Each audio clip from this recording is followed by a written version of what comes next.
And I started by asking what had happened to Nathanel. My brother was called into action to try and protect, which is, what he was here for, really, is to try and protect us, to try and protect the country. And my brother, Nathanel, there was a long battle with some terrorists, and eventually he was killed. But my understanding is that his efforts helped save lives that day, and a lot of people have really just come and visited me to tell me how much they appreciate that he did that for us. Eliot, I hope that gives you some comfort in what is an unimaginably dark time for you and your family. Your family UK-based, but your brother and subsequently you moved to Israel. Nathanel moved to Israel because he felt, as you said, passionate about defending Israel. He died doing the job he loved and felt compelled to do. Talk to me about him. What was he like? Nathanel was a fun-loving, happy, caring person. We have had a lot of visitors the last 10 days since he passed away, telling us stories of things he has done to help them. One particular person was in tears and said she was on holiday, she had a visa issue, she was stranded, she wasn't able to get home, and he bought her a flight back and kind of said, you're coming back when you need to. And I heard countless stories of that. He was just a very giving and caring person. All that loving and caring that he has must have, was definitely at its height on that day that he died. Yeah. Eliot, you are also in a position where you are trying to protect your country in a different way. You're helping with the relief effort in Jerusalem, helping Israelis displaced by what's unfolding, because there is a lot of talk about what is going on in Gaza, the huge movement of people there, the displacement and the situation that those people find themselves in. But this is also happening in Israel. Perhaps you can talk us through what it is as you see it. My family received a lot of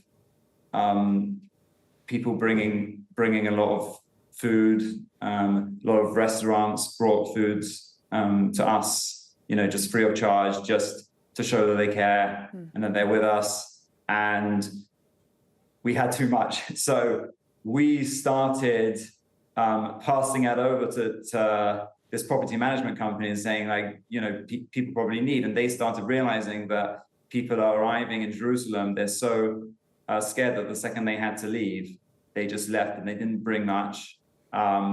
And there's now a huge effort to get clothing, to get food, to get utensils to these people, basic things like someone told me there's a shortage of nappies and of things for babies, baby clothes, baby feeding. So that's kind of that has kind of spiraled.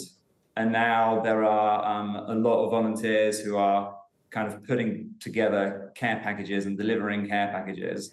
This isn't over. This is ongoing. The sense that this sadly might just be the beginning of something. When you see events in Israel and when you see events unfolding in Gaza, what do you think about what should happen next? You've lost a brother in this early stage. What do you want to happen now, Eliot? What I want is peace. And what we want in Israel is peace. We want to go back as soon as possible to normal lives we had. How that happens, I don't know, it's so up to me, but what I can do and what a lot of people are doing is we are standing together. I have had people come to visit me for 7 days. I was in mourning, sitting on a low chair outside my house here, and I had moments where I looked up and I saw someone sitting at the back, just crying, and I would say, "How did you know Nathanel?" And they would just say, we didn't know him. We're just so upset. We're so broken for you. And they would want to hear about him. And I can tell you so many stories where people have just felt such togetherness, people from all walks of life here, from all cities. Despite the risk of rockets, people are driving from all over Israel just to see me for 5 minutes, just to give me something that might help. And businesses are delivering things to me just because they want to do something. And I'm not the only one. They're doing this for several people who have sadly lost loved ones. And I hope that we find a way to stop this. I can't say how that's going to happen, but we want peace. And there has to be hope, right, Eliot? There has to be hope. Yeah, we have hope, and as a nation, we're a really strong nation. I think it's very difficult when you're dealing with a terrorist organization who will stop at nothing to destroy us, but we have faith, we have strength, and we have hope.